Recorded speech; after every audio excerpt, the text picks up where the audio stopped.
إذ يغشي إذ يغشيكم النعاس أمنة منه وينزل عليكم من السماء ماء ليطهركم به ويذهب عنكم رجز الشيطان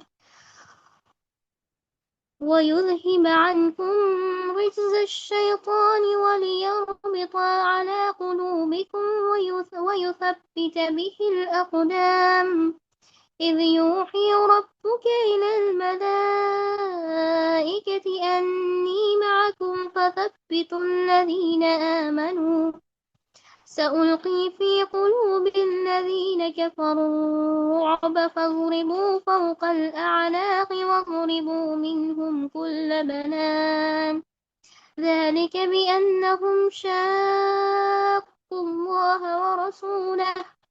ومن يشاقق الله ورسوله فإن الله شديد العقاب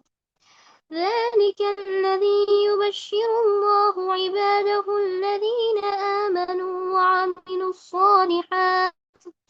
قل لا أسألكم عليه أجرا إلا المودة في القربى ومن يقترف حسنة نزد له فيها حسنا إن الله غفور شكور صدق الله العلي العظيم اللهم صل على محمد وآل محمد وعجل فرجهم.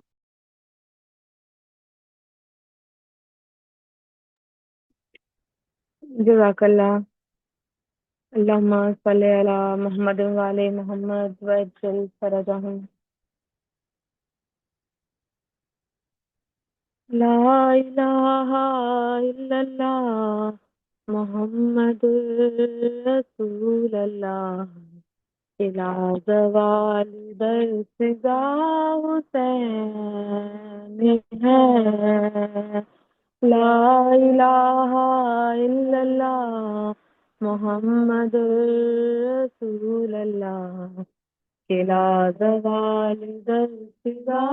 حسین ہے. نہ جس کی کوئی مثال ہے نہ جس کی کوئی نظیر ہے وہ بے مثال شہنشاہ حسین ہے. لا الہ الا اللہ محمد رسول اللہ الى زوال درسگاہ حسین ہے. حسین روح کائنات ہے حسین فخر معجزات ہے. خدا نے جس کو مرحبا خدا نے جس کو مرحبا ہے نفس مطمئن کہا وہ کربلا کا مصطفیٰ حسین ہے. اے ہاشمی جوانوں کیا ہوا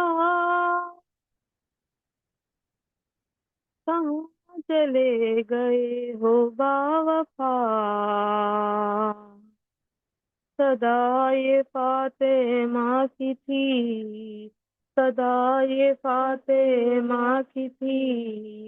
کرن میں کوئی بھی نہیں اکیلا رہ گیا میرا حسین ہے.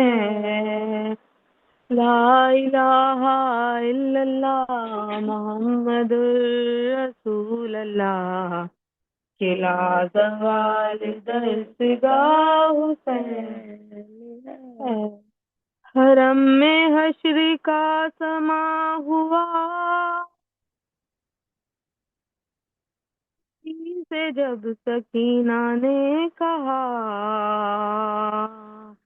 مجھے نہ نیند آتی ہے مجھے نہ نیند آتی ہے میں سوں کے اس کے سینے پر کہاں چلا گیا میرا حسین ہے لا الہ الا اللہ محمد رسول اللہ قلعہ زوال درسگاہ حسین ہے حسین دین کا شباب ہے حسین درد کی کتاب ہے کفن کے بند کھول کر کفن کے بند کھول کر بلایا جس کو ماں نے خود وہ فاطمہ کا لاڈلا حسین ہے لا الہ الا اللہ محمد رسول اللہ قلعہ زوال درسگاہ حسین ہے تڑپ چکی شبیہ مصطفیٰ مگر حسین بھی ڈٹا ہوا سر جواں کی لاش پہ سر جواں کی لاش پہ ہے مطمئن کھڑا رہا کہ وہ خلیل کربلا حسین ہے لا الہ الا اللہ محمد رسول اللہ قلعہ زوال درسگاہ حسین ہے اپنے خون کا غسل ملا کفن ہے جس کا خاک کربلا دفن بہن نہ کر سکی دفن بہن نہ کر سکی ہے دھوپ میں پڑا رہا کہ وہ غریب کربلا حسین ہے لا الہ الا اللہ اللہم صلی علی محمد وعلی محمد وعجل فرجہم گزارش کرتی ہوں عالمہ شبنم زیدی صاحبہ سے دعائیں اور کتابت فرمائیں عالمہ کے استقبال کے لیے ایک بلند ترین صلوات اللہم صلی علی محمد وعلی محمد وعجل فرجہم السلام علیکم ورحمۃ اللہ وبرکاتہ برائے تشریف آوری جناب فاطمہ زہرا بلندتر صلوات اللہم اللہم صلی علی محمد وعلی محمد وعجل فرجہم رحم اللہ من قرأ الفاتحہ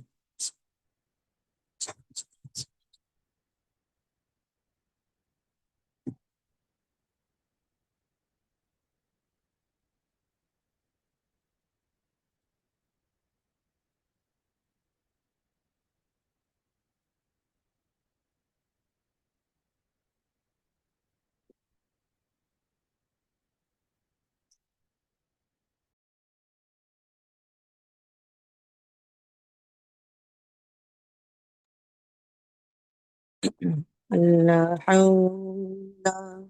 ولا قوة إلا بالله العلي العظيم أعوذ بالله من الشيطان اللعين الرجيم بسم الله الرحمن الرحيم الحمد لله رب العالمين الصلاة والسلام على أشرف الأنبياء والمرسلين سيدنا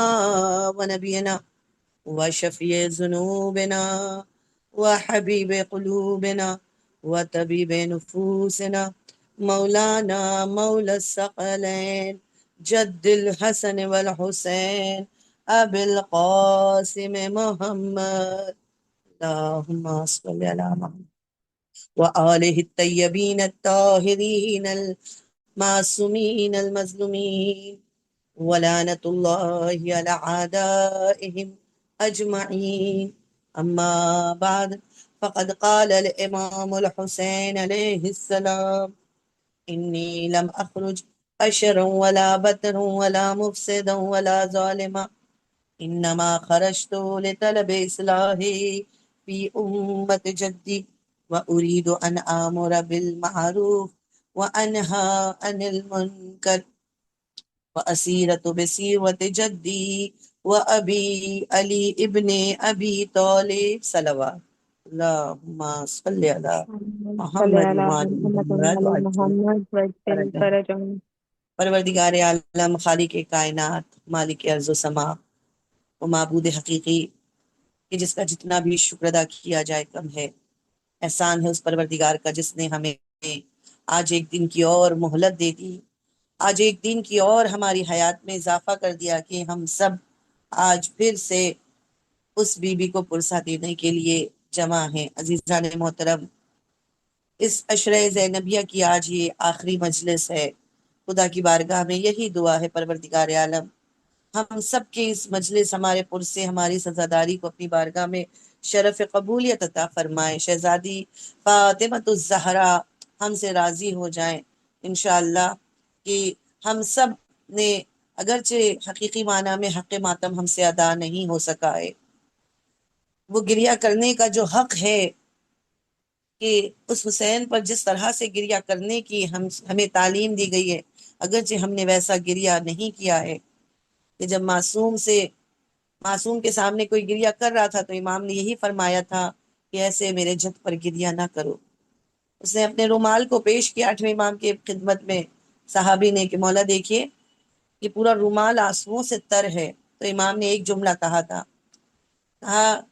کہ ایسے میرے جد پر گریہ نہیں کرو، میرے جد حسین پر گریہ کرنا ہے تو ایسے گریہ کرو جیسے ایک ضعیف ماں، ایک بوڑھی ماں اپنے جوان کا ماتم کرتی۔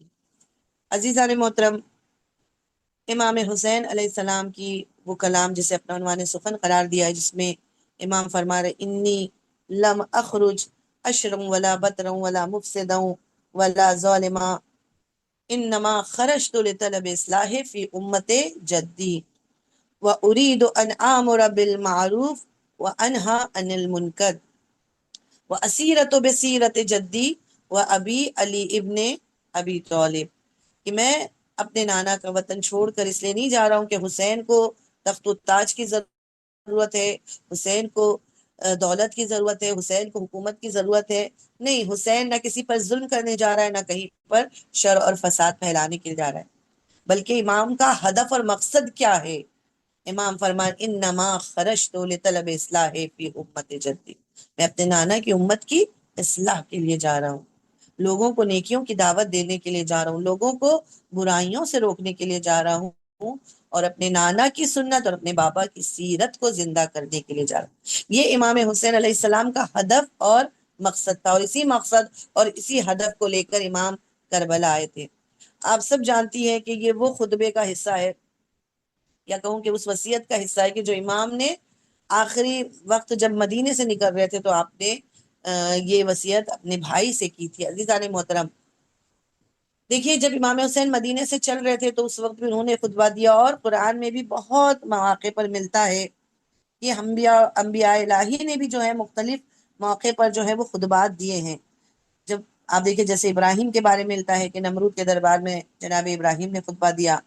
یا فرعون کے دربار میں جناب موسیٰ نے خطبہ دیا، مختلف بادشاہوں کے درمیان مختلف انبیاءوں نے خطبات دیے۔ یہ خطبات کس لیے تھے؟ یہ خطبات خدا کی حقانیت کو واضح کرنے کے لیے، اپنے مقصد کو بیان کرنے کے لیے، اپنی ہدف، اپنے مشن کو بیان کرنے کے لیے دیے جاتے تھے۔ یعنی یہ خطبے ایسے نہیں ہوتے تھے کہ یہ گفتگو تھی، نہیں، خدا کی حقانیت، اپنے ہدف، اپنے مشن کو بیان کرنے کے لیے دیے جاتے تھے۔ یا خود رسول اللہ نے بھی بہت مواقع پر الگ الگ جگہوں پر خطبے دیے ہیں، کہ اس میں سے ایک حجت الوداع کے موقع پر میدان عرفات میں رسول اللہ نے خطبہ دیا، یا خود میدان غدیر میں آپ نے جو ہے وہ خطبہ دیا، کہ جس کا مشہور جملہ ہے من کنت مولا ہو فہذا علی مولا، یعنی کہ ولایت کا اعلان کرنے کے لیے آپ نے وہ خطبہ دیا تھا۔ تو یہ تمام جو آپ دیکھیے، یہ تمام خطبات ہیں، یہ سب اس بیان پروردگار کے مختلف نمونے ہیں جو ائمہ معصومین کی زندگی میں بھی ہمیں نظر آتے ہیں کہ خود مولا کائنات نے بھی کتنے خطبے دیے ہیں کہ نہج البلاغہ کا ایک حصہ پورا جو ہے آپ دیکھیے علی کے خطبات سے بھرا ہے۔ اور اسی طرح سے کربلا میں بھی ہم دیکھتے ہیں کہ امام حسین نے کربلا میں خطبے دیے، یا جناب زینب نے بازار کوفے میں اور دربار شام میں بی بی نے جو ہے وہ عظیم خطبات دیے ہیں، یا سید سجاد نے دمشق کی جامع مسجد میں جا کر خطبے دیے کہ کتنی بہترین یہ خطبات تھے کہ جنہوں نے 70 سالہ بنی امیہ کی حکومت کا تختہ پلٹ دیا۔ یہ خطبوں میں ایسی طاقت ہوتی ہے کہ یہ باطل کے چہرے کو بھی بے نقاب کر سکتی ہے۔ یہ خطبے میں ایسی طاقت ہے کہ جو ان کی حکومت اور ان کے جو ہے حکومت کے تختے کو پلٹ سکتی ہے۔ تو آج انہی خطبات کو ہم نے اس سے پہلے مجلس میں جو ہے اسی عشرے میں ہم نے جناب زینب کے خطبے کا بھی ذکر کیا، ہم نے سید سجاد کے بھی خطبے کا ذکر کیا ہے، اور آج ہم جو ہیں وہ جناب فاطمۃ الزہرا کے اس خطبے کو یہاں پر بیان کریں گے جس کو خطبہ فدق کہا جاتا ہے۔ عزیزان محترم، خطبہ فدق اگرچہ اس مختصر سے وقت میں پورے خطبہ فدق کو تفصیل سے بیان کرنا ممکن ہی نہیں ہے، یہ ناممکن ہے، لیکن پھر بھی ہماری یہ کوشش رہے گی کہ بہت خلاصے میں ہم اس خطبے کو بیان کریں۔ اب دیکھیں، اس خطبے کو بیان کرنے سے پہلے ضروری ہے کہ اس خطبے کو ہم چند حصوں میں تقسیم کر دیں تاکہ پتہ یہ چلے کہ اس خطبے میں ذکر کیا ہوا ہے، اور جب اس کو ہم ترتیب سے جب ہم اس کو الگ الگ اس کے حصے کو بیان کر دیں گے تو وہ حصہ آپ کو یاد بھی رہے گا کہ بی بی نے پہلے حصے میں کیا بیان کیا تھا، دوسرے حصے میں کیا بیان کیا تھا۔ تو اس طرح سے یہ پورے خطبے کا ایک خلاصہ ہمارے ذہنوں میں اچھی طرح سے بیٹھ جائے گا۔ تو خطبہ فدق وہ خطبہ ہے کہ جو بی بی جناب فاطمۃ الزہرا نے اس وقت خلفاء جو خلیفہ اول تھا اس کے سامنے جا کر، کہ جب وہاں پر مسجد نبوی میں، جس کو میں کہوں کہ ایک خلافت کا جو دربار بن گیا تھا، وہاں پر جا کر بی بی نے اس حالت میں آپ دیکھیے کہ ابھی ابھی باپ کا غم بی بی کے سر پہ ہے، یعنی جناب فاطمۃ الزہرا ابھی ابھی یتیم ہوئی ہے، باپ کی وفات کا تازہ غم ابھی دل میں ہے، اور اس غم کے ساتھ کہ امت نے کس طرح سے ان کے ساتھ سلوک کیا، کس طرح سے ان کے حق کو چھین لیا گیا، کس طرح سے امت جو ہے وہ آگ اور لکڑیاں لے کر ان کے دروازے پر آئی ہے اور دروازہ جلایا ہے، اور بی بی کا پہلو شکستہ ہوا ہے، بی بی کی پسلیاں توڑ دی گئی ہیں،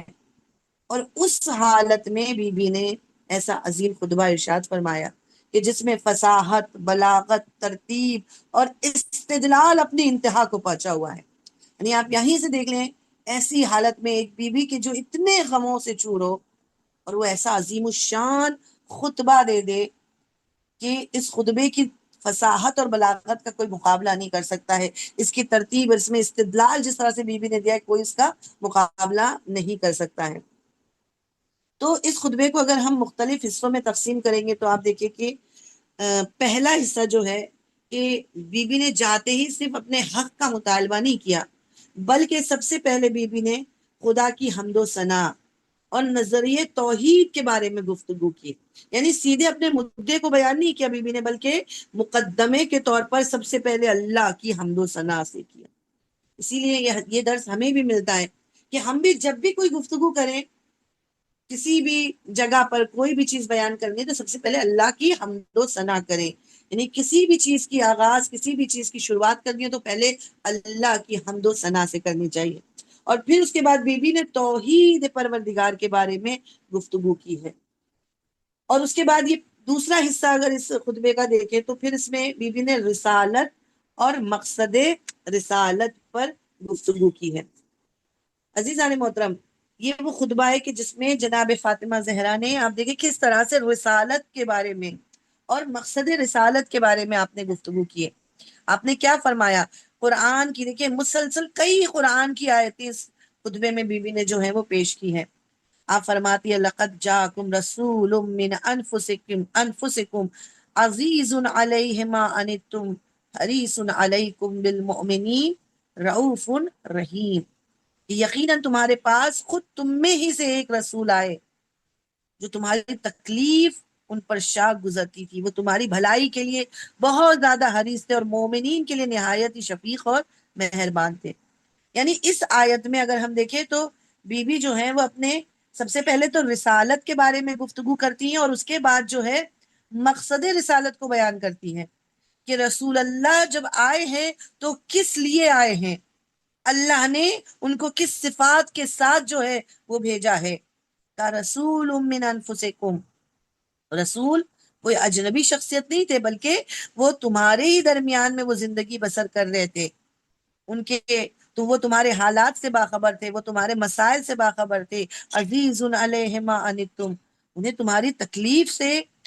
تمہاری تکلیف، تمہاری مصیبت ان پر بہت شاک گزرتی تھی، وہ تمہارے دکھ کو اپنا دکھ سمجھتے تھے، وہ بیماروں کی عیادت کو جاتے تھے، وہ غریبوں اور محتاجوں کی مدد کرتے تھے۔ حریص علیکم، وہ تمہاری ہدایت کے لیے آئے تھے اور ہمیشہ خدا سے تمہاری ہدایت کے طلبگار تھے۔ بالمؤمنین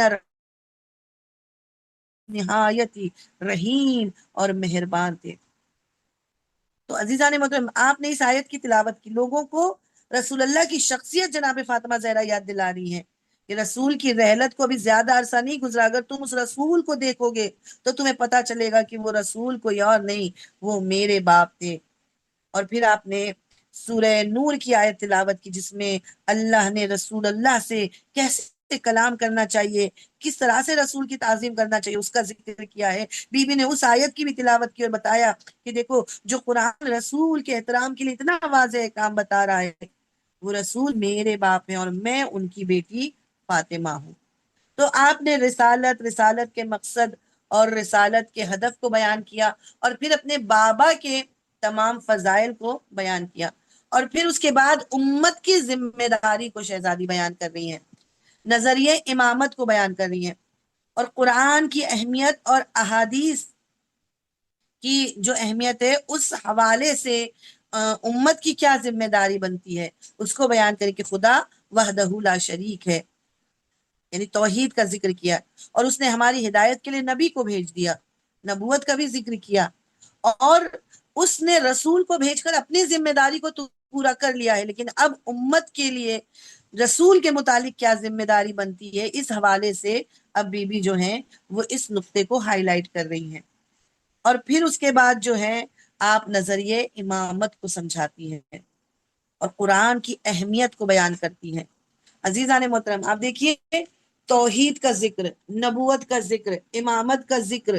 قرآن کا ذکر، یعنی یہ تمام ذکر بی بی جو ہیں وہ پہلے بیان کریں۔ اسی لیے ہمارے علماء جو ہیں وہ اپنے بچوں کو یہ خطبہ ضرور یاد کراتے تھے۔ کیوں؟ کیونکہ اگر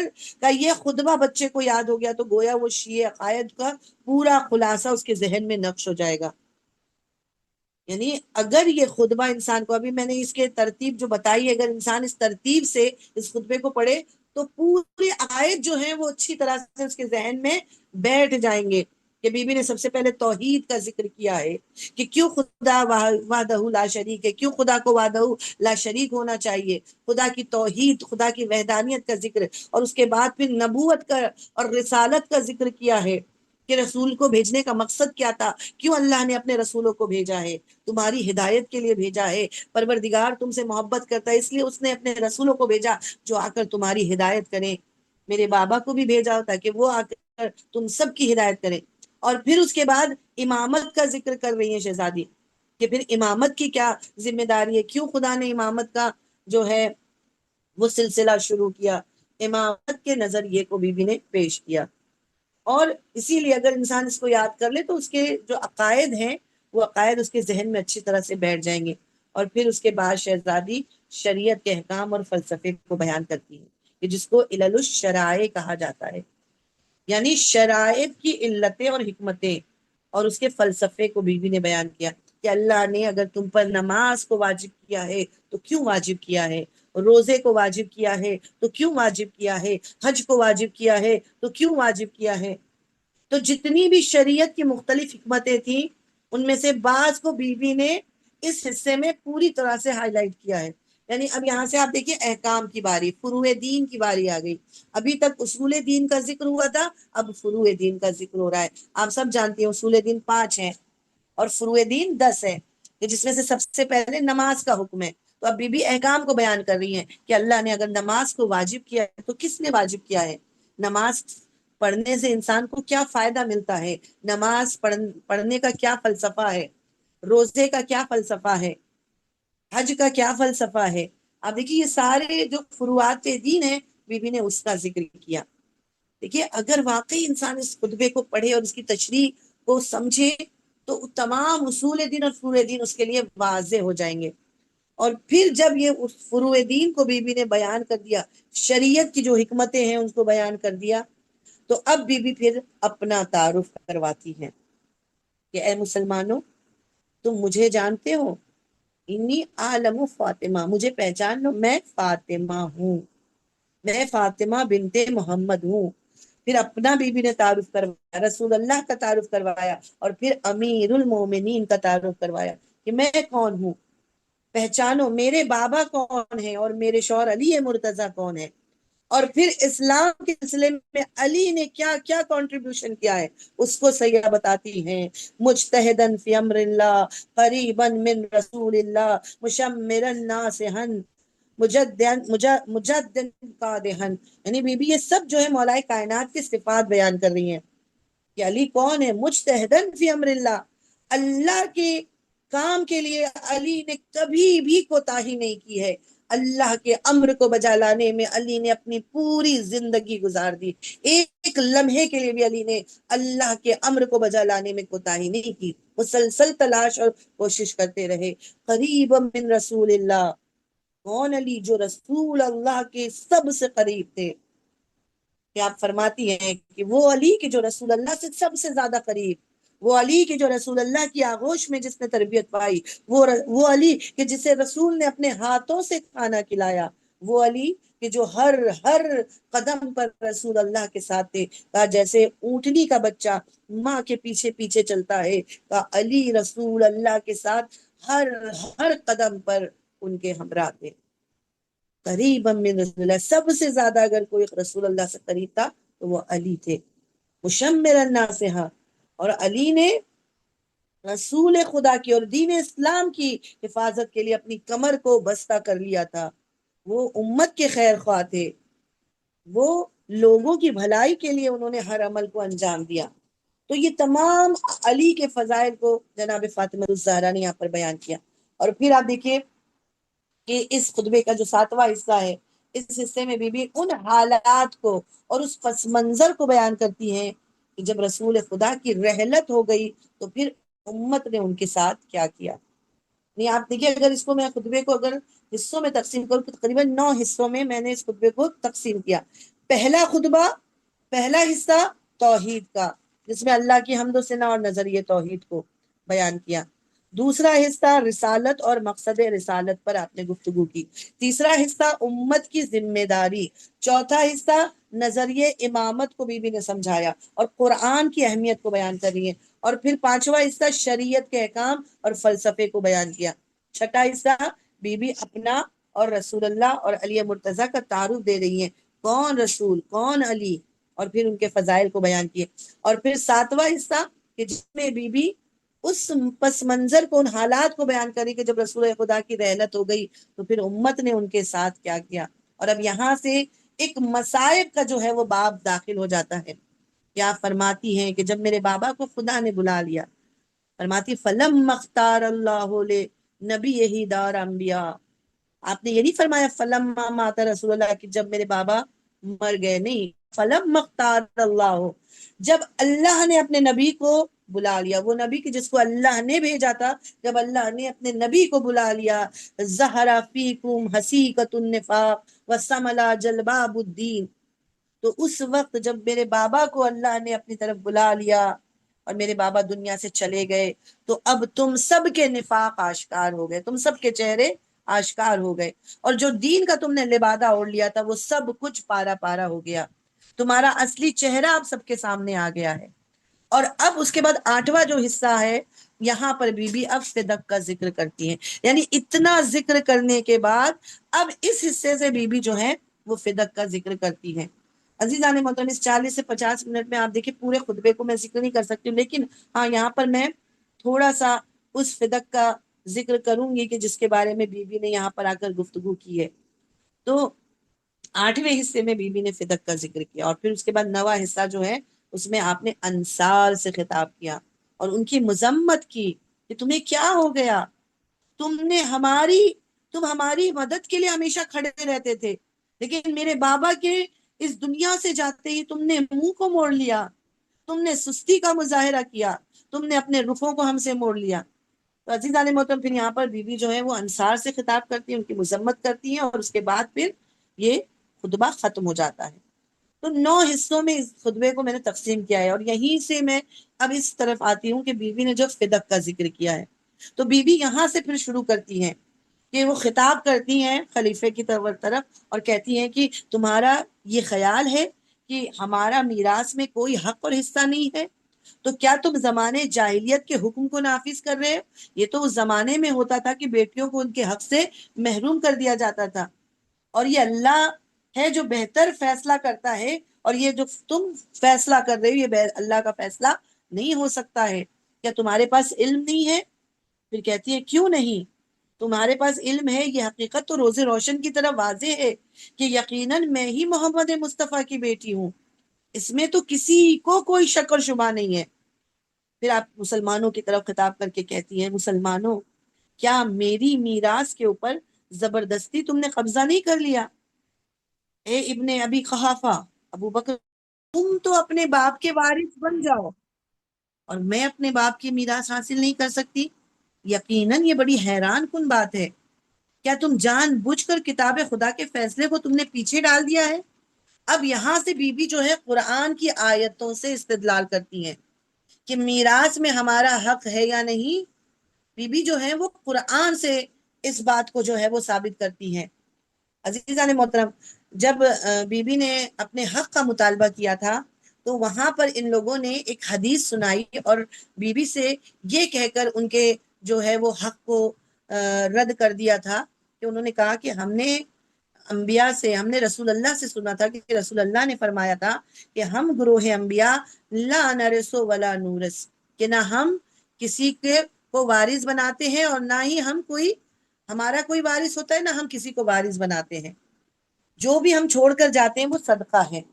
اور تمام انبیاء کے بارے میں آپ نے یہ بیان کیا تھا کہ آپ وہ کہتے ہیں کہ ہم نے رسول اللہ سے سنا تھا، رسول اللہ کہہ رہے تھے کہ ہم گروہ ہیں انبیاء، یعنی جتنے بھی انبیاء ہیں لا نرث ولا نورث، نہ ان کا کوئی وارث ہوتا ہے اور نہ ہی ہم کسی کو وارث بناتے ہیں. تو لہٰذا انہوں نے اس حدیث کو اس لیے سنایا تاکہ فاطمہ زہرا کو ان کے حق سے محروم کر دیا جائے، لیکن وہ بھول گئے تھے کہ وہ خطاب کس سے کر رہے ہیں، کہ جو وارث قرآن ہے، جو قرآن کی وارثہ ہے. انہوں نے شاید سوچا بھی نہیں تھا کہ وہ تمام آیتیں بی بی ان کے سامنے پیش کر دیں گی جو قرآن کے اندر موجود ہے، جس میں خدا نے میراث کا حکم دیا ہے، میراث کا ذکر کیا ہے. تو بی بی کہتی ہیں کہ تم نے مجھے میری میراث سے بے دخل کر دیا ہے، کیا میراث میں ہمارا حق نہیں ہے؟ تم کہتے ہو کہ انبیاء جو ہیں وہ اپنی میراث نہیں چھوڑتے، تو خدا نے کیا سورہ نمل میں پروردگار عالم نے نہیں ارشاد فرمایا وَوَرِثَ سُلَیمَانُ دَاوُودَ، سلیمان داؤد کے وارث ہو گئے؟ تو سلیمان بھی نبی ہیں، داؤد بھی نبی ہیں، اور سلیمان کو اپنے باپ داؤد سے جو ہے وہ میراث ملی تھی. تو جب سلیمان نبی کو داؤد نبی سے میراث مل سکتی ہے تو مجھے کیوں نہیں اپنے بابا کی میراث مل سکتی ہے؟ اب دیکھیں یہاں پر بات میراث کی بی بی نے کی، کیوں کی؟ کیونکہ اب یہاں پر بھی اس کے پیچھے بھی ایک مسئلہ پوشیدہ تھی. جب بی بی اپنا مقدمہ پہلی بار لے کر ان کے دربار میں گئی تھی تو بی بی نے کہا تھا کہ یہ جو میں نے پچھلی مجلس میں بھی بیان کیا تھا کہ یہ جو فدق ہے یہ بی بی کو میراث کے طور پر نہیں ملا تھا، کیونکہ میراث وہ ہوتی ہے کہ جو انسان کے مرنے کے بعد اس کے ورثاء کو ملتی ہے، وہ میراث کہلاتی ہے. لیکن جو زندگی میں انسان اپنے کسی چیز کو کسی کو دے دے تو وہ میراث نہیں ہوتی ہے، وہ ہبہ کہلاتی ہے، وہ تحفہ کہلاتی ہے، وہ گفٹ کہلاتی ہے. تو فدق جو ہے وہ میراث تھی ہی نہیں، وہ تو رسول اللہ نے اپنی زندگی میں فاطمہ الزہرا کو دے دیا تھا. لیکن جب انہوں نے کہا کہ نہیں، وہ کوئی بھی رسول اپنی کسی بھی چیز کو جو ہے وہ میراث کے طور پر نہیں چھوڑتے ہیں، تو بی بی نے پھر یہاں پر اس آیت کی تلاوت کی اور بتلایا کہ اگر تم ہبہ کو نہیں مانتے ہو، تم نے اس کو ریفیوز کر دیا ہے یہ کہہ کر کہ ہم تو نہیں جانتے کہ فدق تمہیں تمہارے بابا نے دیا ہے، تو اگر تم کہتے ہو کہ وہ ہیوا نہیں ہے تو میراث کے طور پر تو یہ تب بھی میرا حق ہوگا، کیونکہ خدا نے جو ہے وہ قرآن میں کہا ہے کہ خدا سلیمان نے داؤد سے میراث حاصل کی ہے۔ اور اگر تم یہ کہہ رہے ہو کہ نرسو ولا نورس، کوئی نبی اپنا نہ وارث بناتا ہے نہ کسی کو وہ وارث بناتا ہے، تو ایک بات بتاؤ، تمہارا کیا خیال ہے، کیا میرے بابا قرآن کے خلاف گفتگو کریں گے؟ جس قرآن کو رسول اللہ خود لے کر آئے، کیا وہ اسی قرآن کے خلاف بات کریں گے؟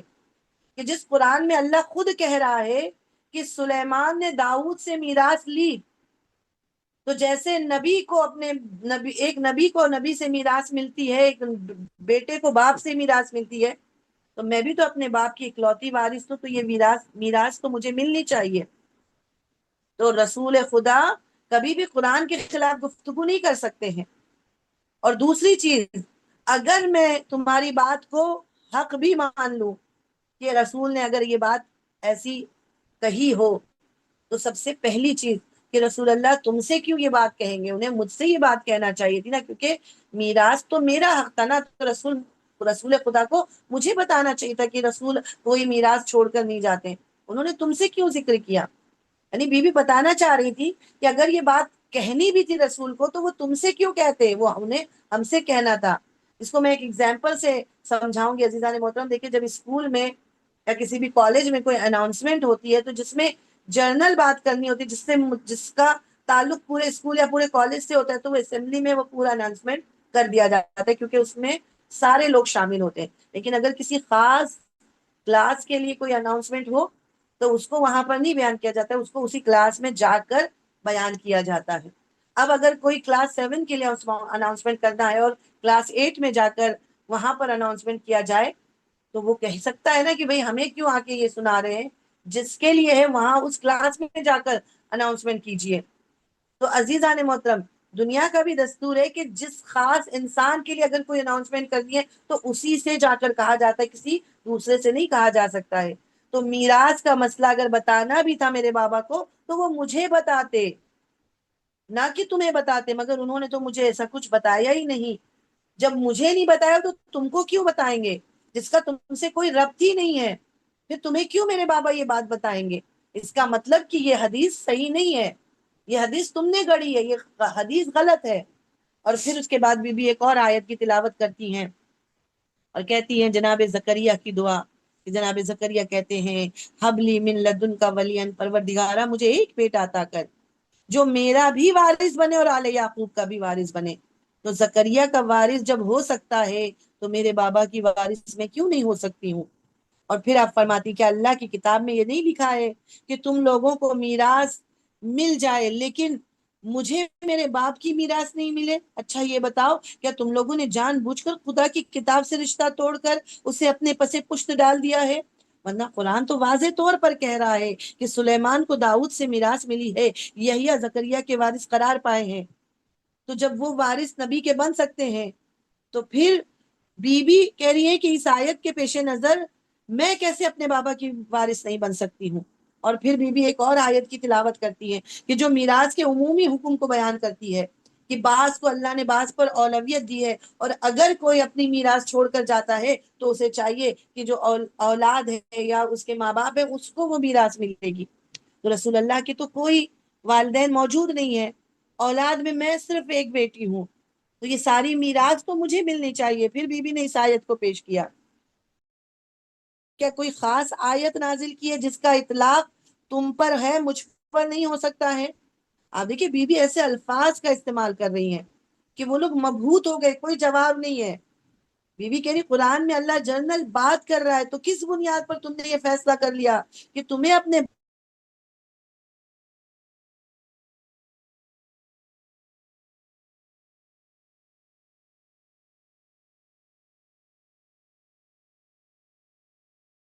پر چھوڑ دیا؟ اب حشر میں تم سے ملاقات ہوگی، جہاں پر میر عدالت اللہ ہوگا جو بہترین فیصلہ کرنے والا ہوگا، اور وکیل عدالت میرے بابا ہوں گے، اور اب فیصلہ روز قیامت میں ہوگا۔ اور جب وہ گھڑی آئے گی تو اس وقت پچھتانے کے سوا تمہارے پاس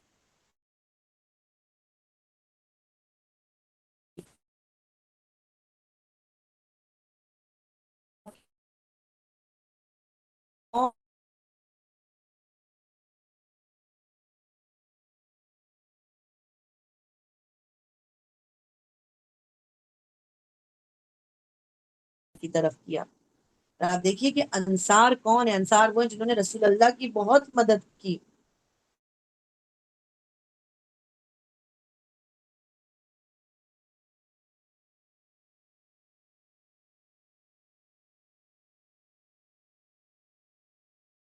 آ سکتے ہو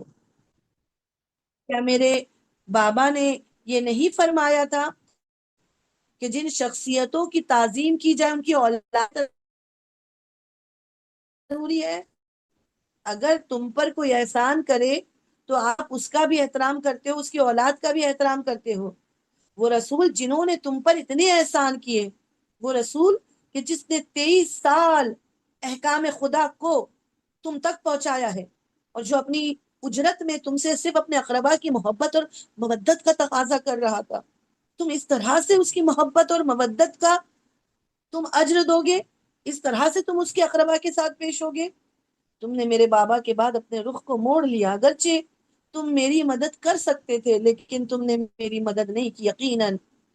میری بابا کی رحلت کے بعد ایک بہت بڑا رخنا دنیا میں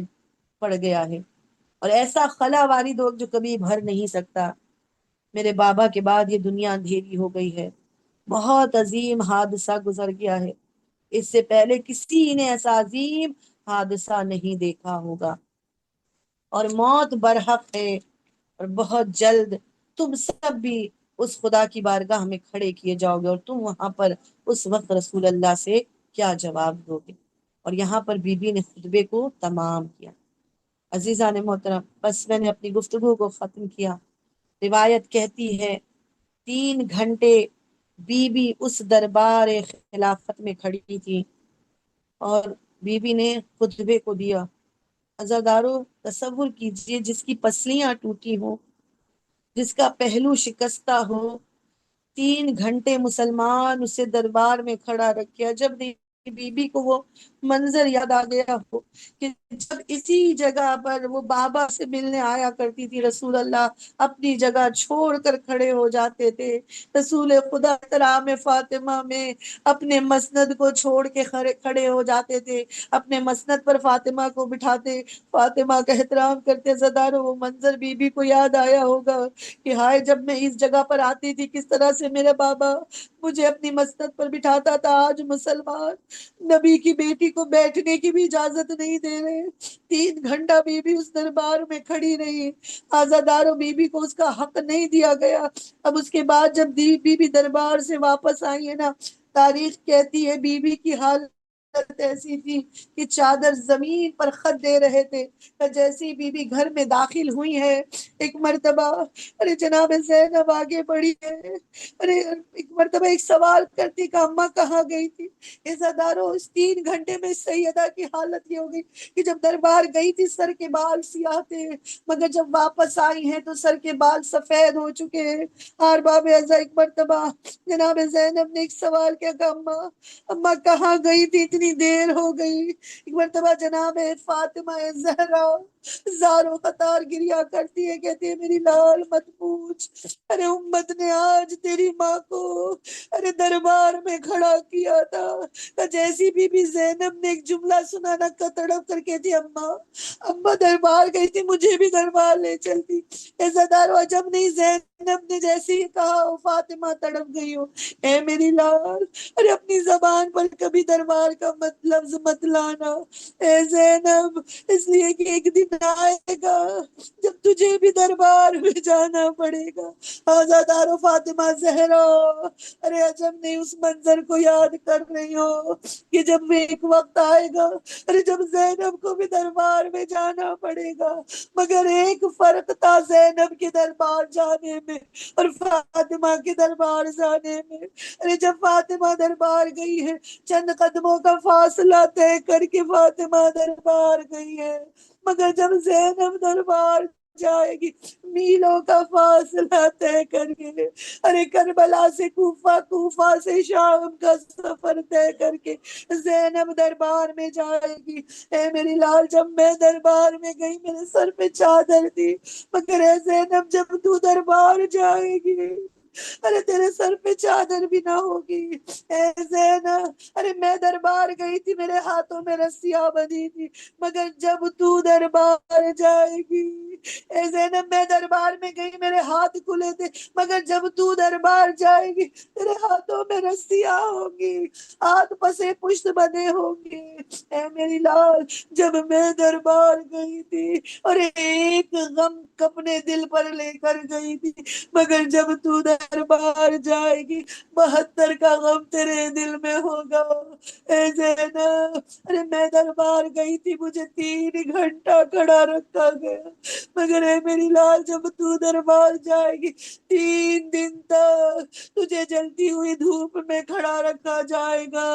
کہ ابھی بازار سج رہا ہے، ابھی دربار سج رہا ہے. ارے 3 دن تک علی و فاطمہ کی بیٹیاں ارے جلتی ہوئی دھوپ میں ہاتھوں میں رسیاں باندھے پسے پشت گردن میں ہاتھ بندھے ہوں گے. ارے اس جلتی ہوئی دھوپ میں یہ بیویاں کھڑی ہوگی، اور جب دربار سج جائے گا تو اس دربار میں زینب کو لے جایا جائے گا. آزادارو ویام اختتام پر آ گئے. نہیں معلوم ہم سے حق ماتم ادا ہوا یا نہیں، نہیں پتا ہم نے حق گریہ ادا کیا یا نہیں. جی کھول کے گریہ کر لیجئے. ارے پتا نہیں اگلے برس زندگی ملے نہ ملے، ارے پھر ہم حسین کا غم منا پائے یا نہ منا پائے. ارے جی کھول کے گریہ کیجئے، فاطمہ کو پرسہ دے لیجئے. باب ازا، ارے وہ زینب جو کربلا سے کوفہ سے شام کی مصیبتیں طے کر کے اپنے بھائی کا چہلم بنا کے اب ایک مرتبہ مدینے کی طرف رواں ہے. باب ازا یہی تو ایام ہے نا جب یہ قافلہ مدینے میں داخل ہوا. ارے زینب نے کہا سجاد زینب پہلے نانا کے روضے پر جائے گی. زینب ایک مرتبہ نانا کے مزار میں داخل ہوئی ہے. ارے زینب نے سب سے پہلے جا کر ارے یہ نہیں کہا نانا آپ کے نواسے کو مار دیا گیا، نانا ہمیں بھوکا رکھا گیا، نانا ہمیں پیاسا رکھا گیا، نانا ہمیں میلوں کا سفر طے کرایا گیا. زینب نے کوئی شکوہ نہیں کیا، سب سے پہلا جملہ جو نانا کے روضے پہ جا کے زینب نے کیا، کہا نانا آپ کی امت نے ہمیں بے ندا کر دیا، نانا ہمارے سروں سے چادریں چھین لی گئی، نانا تیری نواسیوں کو بے مخنہ چادر بازاروں میں پھرایا گیا، درباروں میں لے جایا گیا، نانا ہمارے ہاتھوں میں رسیاں باندھی گئی، نانا ہمارے ہاتھ پسے پشت باندھے گئے. اے نانا، ارے آپ کے نواسے کو کربلا میں بھوکا پیاسا ذبح کر دیا گیا. اے نانا اگر نامحرموں کا مجمع نہ ہوتا زینب اپنے زخموں کے نشان بتاتی. زینب کہتی نانا تمام کنبے کو میں کھو کے آئی ہوں، پیرو جوان کی لاشوں پہ رو رو کے آئی ہوں، اشکوں سے قید خانے میں منہ دھو کے آئی ہوں، ارے دربار ابن زیاد میں ہو کے آئی ہوں، ارے لوٹی گئی اسیر ہوئی در بدر پھری، نانا نواسی آپ کی یہ ننگے سر پھری. اے نانا، ارے جب کوئی پردیس سے آتا ہے اپنے ساتھ سوغات لاتا ہے، نانا آپ کی نواسی بھی سوغات لائی ہے. یہ کہہ کے زینب نے گٹری کھولی، ارے اس میں سے حسین کا خوب بھرا کرتا نکالا. اے نانا یہی وہ کرتا ہے جسے پہن کر میرا حسین مقتل میں گیا تھا. نانا کوئی جگہ خالی نہیں جہاں تیروں کے نشان نہ ہو. عزادارو جیسی زینب نے اس کرتے کو نکالا ہے، ارے ہر مدینے کے لوگ غش کھا کھا کے گرنے لگے. زینب تڑپ کے کہتی ہے مدینے والو، ارے تم نے حسین کا صرف خوب بھرا کرتا دیکھا، تم سے برداشت نہ ہوا، آئے کوئی زینب کے دل سے پوچھے. 70 قدم کے فاصلے پر زینب گھڑی دیکھ رہی تھی، ارے بھائی کا سر تن سے جدا ہو رہا تھا، زینب بس فریاد کر رہی تھی، کوئی فریاد کو سننے والا نہیں. بھائی کا سر بہن کی نگاہوں کے سامنے 12 ضربتوں میں جدا کر دیا گیا. زینب فریاد کرتی رہ گئی، واہ محمدہ، واہ علیہ، واہ غربتہ حسین الا لعنت اللہ علی القوم الظالمین انا للہ و انا الیہ راجعون رضن بقضاء تسلیما لامر پروردگارا ہماری اس عبادت کو قبول فرما خدایا تجھے واسطہ ہے محمد اور آل محمد کا ہمارے اس پرسے کو ہماری مجلس کو ہماری سزاداری کو اپنی بارگاہ میں شرف قبولیت عطا فرما خدایا ان آنکھوں سے بہنے والے آنسوؤں کو رومال فاطمۃ الزہرا میں شرف قبولیت عطا فرما اے میرے پروردگار تجھے واسطہ ہے محمد اور آل محمد کا روز قیامت ان آنسوؤں کو ہمارے لیے شفاعت کا ضامن قرار دینا اے میرے پروردگار تجھے واسطہ ہے محمد اور آل محمد میرے مالک اگر ہم سے رونے میں کوئی کوتاہی ہوئی ہو رونے میں کمی رہ گئی ہو خدایا ہماری کوتاہیوں کو معاف کر کے ہماری خطا کو معاف کر کے میرے مالک ہماری مجلسوں کو اپنی بارگاہ میں قبول فرما لے خدایا جتنی بھی مومنات اس مجلس میں شرکت کر رہی تھی جنہوں نے نوحہ پڑھا ہے ذکر پڑھا ہے تلاوت کی ہے خدایا جن جن لوگوں نے اس مجلس کو قائم کرنے میں جو بھی خدمتیں انجام دی خدایا تو نے اس کا اجر عظیم عطا فرما خدایا انہیں ان کی روز قیامت ان کی شفاعت کا تو انہیں ضامن قرار دے اے میرے پروردگار تجھے واسطہ ہے محمد اور آل محمد کا ہمارے مرحومین کے گناہ کبیرہ اور صغیرہ کو بخش دے خدایا تجھے واسطہ ہے محمد اور آل محمد کا ہمارے جوانوں کو صراط مستقیم پر چلنے کی توفیق عطا فرما ہمارے بچوں کو دین و دنیا کے ہر امتحان میں کامیابی اور کامرانی عطا فرما پروردگارا تجھے واسطہ ہے محمد اور آل محمد کا ہم سب ماں بہنوں کے پردوں کی حفاظت فرما ہمیں تعلیمات اہل بیت پر عمل کرنے کی توفیق عطا فرما ہمیں سیرت معصومین پر چلنے کی توفیق عطا فرما دنیا میں جہاں جہاں محبان اہل بیت شیعان حیدر کرار ہیں تیرے حسین کے عزادار ہیں خدایا ان کی جان و مال ان کی عزت اور آبرو کی حفاظت فرما خدایا ملک ایران کو فتح کامیابی اور نصرت عطا فرما پروردگارا ہمارے علماء کرام مجتہدین کرام کو صحت تندرستی طولانی عمر عطا فرما دشمنان اسلام کو نست اور نابود فرما پرچم اسلام کو سر بلند فرما اے میرے پروردگار تجھے واسطہ ہے محمد اور آل محمد کا خدایا اگلے برس اگر زندگی ملی تو پھر سے ہمیں اس فرش عذاب پر بیٹھنے کی سعادت نصیب فرمانا پھر سے ذکر حسین کرنے کی سعادت نصیب فرمانا اور اگر میرے مالک یہ ہماری زندگی کا آخری سال ہو تو میرے پروردگار کم سے کم ہماری روحوں کو اتنی اجازت دے دینا کہ وہ فرش عذاب پر بیٹھ کر تیرے حسین کا غم منا سکے اے میرے پروردگار دنیا سے اٹھانا ایمان کے ساتھ اٹھانا اے میرے پروردگار ہمیں جب تک دنیا میرے ایمان کے ساتھ رہے دنیا سے اٹھانا تو ایمان کے ساتھ اٹھانا ہمارے امام کو ہم سے راضی اور خوشنود فرما امام کے ظہور میں تعجیل فرما ربنا تقبل منا انک انت السمیع العلیم آمین آمین یا رب العالمین ماتم حسین حسین حسین حسین حسین حسین حسین حسین حسین کربلا کی کہانی جب کوئی بھی سنائے گا دل والوں کی آنکھوں سے ایک دریا بہائے گا وہ قافلہ سرور کا جو شان سے نکلا تھا سغرا کو خبر کیا تھی نہ لوٹ کے آئے گا زہرا زہرا سال و بہار کا زہرا زہرا سال و بہار کا مہمان بلایا ہے اے کوفیوں سرور کو، مہمان بلایا ہے اے کوفیوں سرور کو، کیا کن بشہیدی کا پانی بھی نہ پائے گا، صحرا صحرا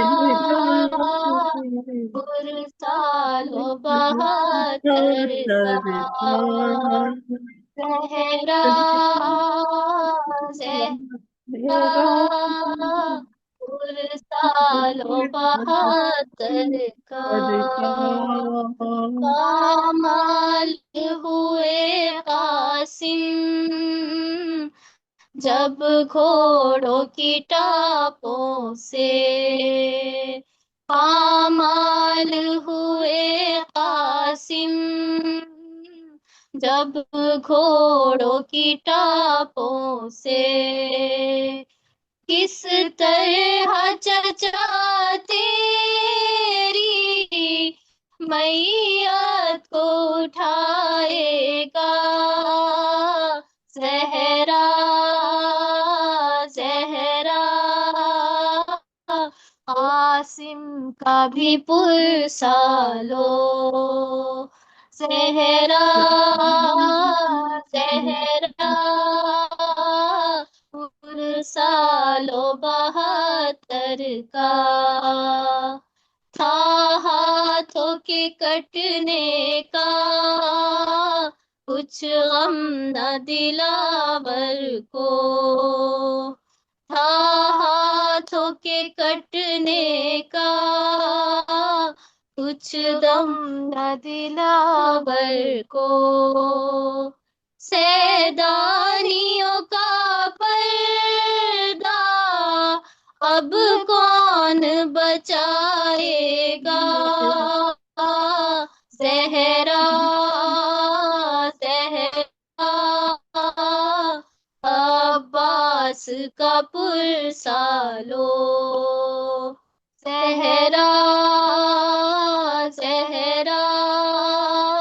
عباس کا پرسالو، ٹوٹی ہے کمر شہ کی گھبرانا مگر اکبر، ٹوٹی ہے کمر شہ کی گھبرانا مگر اکبر، فرزند نبی تیری میت کو اٹھائے گا، صحرا صحرا اکبر کا بھی پرسالو، صحرا صحرا اکبر کا بھی پرسالو، سوتے ہی نہ تھے اصغر جھولے میں تڑپتے تھے، سوتے ہی نہ تھے اصغر جھولے میں تڑپتے تھے، مادر کو خبر کیا تھی ایک تیر سلائے گا، صحرا صحرا اصغر کا بھی پرسالو، صحرا صحرا اصغر کا بھی پرسالو، سرور نے اٹھائے تھے سب ساتھیوں کے لاشیں، سرور نے اٹھائے تھے سب ساتھیوں کے لاشیں، شبیر تیرا لایا اب کون اٹھائے گا زہرا زہرا شبیر کا پرسالو زہرا زہرا شبیر کا پرسالو زہرا زہرا پرسالو 72 کا یا حسین یا حسین یا حسین یا حسین یا حسین یا حسین یا حسین یا حسین یا یا حسین حسین یا یا حسین حسین یا یا حسین۔ زیارت کرتی ہوں امام حسین علیہ السلام کی دل سے نزدیک، اپنی طرف سے، اپنے والدین کی طرف سے، کل مومن و مومنات کی طرف سے، اور تمام مرحومین کی طرف سے قربتاً اللہ۔ السلام علیکہ یا ابا عبداللہ، السلام علیکہ یا ابن رسول اللہ، السلام علیکہ ورحمۃ اللہ وبرکاتہ، السلام علیکہ یا مولائے و ابن مولائے، السلام علیکہ یا غریب الغرباء، السلام علیکہ یا سلطان ابو الحسن علی ابن مسرزا ورحمۃ اللہ وبرکاتہ، السلام علیکہ یا صاحب العصر والزمان، علمان علمان علمان من فتنة الزمان، السلام علیکہ یا خلیفۃ الرحمن، السلام علیکہ یا امام الانس والجان، السلام علیکہ یا مظہر الایمان، السلام علیکہ یا شریک القرآن، السلام علیکہ یا خاطع البرہان، السلام علیکہ یا امام زماننا، حاذا جل اللہ فرجک وسہل اللہ مخرجک وظہورک انشاءاللہ، السلام علیکہ ورحمۃ اللہ وبرکاتہ، اللہم صلی علی محمد وعلی محمد وعجل فرجہم، اللہم صلی علی محمد وعلی محمد وعجل فرجہم، بسم اللہ الرحمن الرحیم، الہی عظم البلاء وبرح الخفا وانکشف الغطاء وانفتح الرجاء وضاقت الارض ومنت السماء وانت المستعان والیک المشتقى